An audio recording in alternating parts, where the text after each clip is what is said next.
Hello students, आप पढ़ रहे हैं rational and function. Board paper में ये इस तरीके के 4-5 क्वेश्चन है जो बहुत महत्वपूर्ण है। इसमें आपको पहला क्वेश्चन देखना है। यहाँ पर भी दे रखा होता है समुच्चय, क्या दे रखा होता है समुच्चय, और ये r दे रखा है या x हो या y है। जैसा कि आपको ये दे रहा है यहाँ पर 3x - y = 0, तो 3x = y। कभी भी अगर वैल्यू निकालनी हो तो पूर्णांक देखते हैं कि पूर्णांक कैसे निकले। जैसे y है तो y बराबर कितना होगा 3x। आप यहाँ देख रहे हैं पहले कौन है x, फिर कौन है y। यहाँ पर आप वैल्यू लगाएंगे, पहले x की वैल्यू लगाओ 1, जैसे x लगाओ 1 लगाओ यहाँ पर तो y की वैल्यू कितने जाएगी 3, 1, 3। x की वैल्यू 1 क्यों लगाई, क्योंकि 1 से लेकर 14 तक लगा सकते हो आप। x की वैल्यू जब 1 लगाओ तो y की वैल्यू 3। अब यहाँ लगाना 2 लगाओ तो y की वैल्यू कितनी जाएगी 6, क्योंकि पहला x है फिर कौन है y, 2, 6। अब यहाँ 3 लगाओ, 3 3 9, 4 लगाओ, 4 3 12। आप फिर से समझे, x की वैल्यू 1 है तो y की वैल्यू दुगनी, दुगना तो तिगुना, फिर से तिगुना फिर तिगुना, यानी कि 1 लगाया तो 3, 2 लगाया तो 6 x की वैल्यू। अब आप यहाँ लगाओ 5, क्या लगाओ 5, जैसे ही 5 लगाओ तो यहाँ आ जाएगा 15, 5 3 15। क्या आपके पास समुच्चय में 15 है? नहीं है, इसका मतलब ये आपको नहीं दिया जाएगा, केवल यहाँ से दिया जाएगा। ठीक है। अब हमने जब हम शुरू से पढ़ रहे हैं तो पहला जो रिलेशन होता है उसको क्या पढ़ते हैं, स्वतुल्य, स्वतुल्य संबंध। स्वतुल्य का मतलब होता है स्वयं से तुलना। यदि ये मार्कर है और इस जैसे का एक मार्कर और हो तो वो क्या होगा, कंपेयरिंग ये हो जाएगी। अगर मान लो यहाँ पर x है तो अगला भी क्या होना चाहिए, x होना चाहिए। ठीक है। जैसे अगर यहाँ 1 है तो अगला भी कितना होना चाहिए, 1, 1। अच्छा ये बताइए क्या 1, 1 यहाँ पर है, 2, 2 है, 3, 3 है? नहीं है। अगर नहीं है तो ये क्या होगा, नॉट बिलोंग्स टू। इसका चिन्ह का मतलब होता है बिलोंग्स टू, यानी संबंधित है। तो नॉट बिलोंग्स टू यानी स्वतंत्र संबंध नहीं है, स्वतंत्र संबंध नहीं है।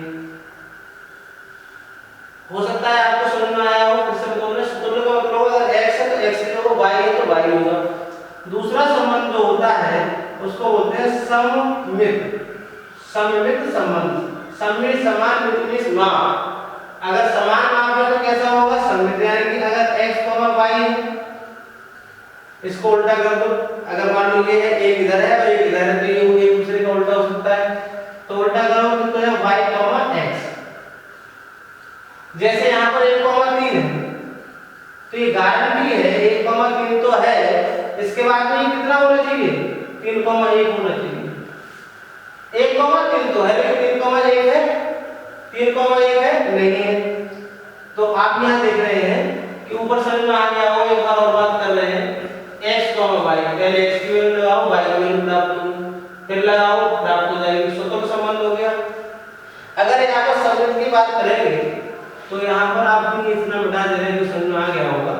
सममित संबंध की बात करेंगे तो यहाँ पर 1, 3, तो यहाँ पर कितना होना चाहिए, 3, 1। और 1, 3 है इसलिए बिलोंग्स टू, नहीं है तो नॉट बिलोंग्स टू, यानी ये सममित संबंध नहीं है। अगला होता है संक्रामक। अच्छा नाम से ही आपको मालूम पड़ रहा है, संक्रामक यानी एक से दूसरे में रोग फैल जाए तो दूसरे से तीसरे में फैल जाए, इसी को बोलते हैं संक्रामक। जैसे मान लो x है तो क्या होना चाहिए y। अब x से y में गया, एक याद करने का तरीका, तो y में किसमें जाएगा, z में। x से y तो y से z में, तो इसमें आगे क्या होना चाहिए, first and last, x, z belongs to r। ऐसे 1, 3 है, अच्छी बात है 1, 3 है। अब 3 में देखो कहां खत्म हो रही है, तो अगला कितना हो जाएगा, 3, 9 नहीं आएगा इसमें।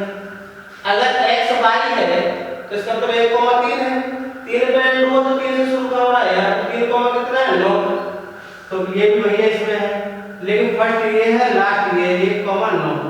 क्या 1, 9 है इसमें, नहीं है, तो नॉट बिलोंग्स टू, अतः ये संक्रामक भी नहीं है।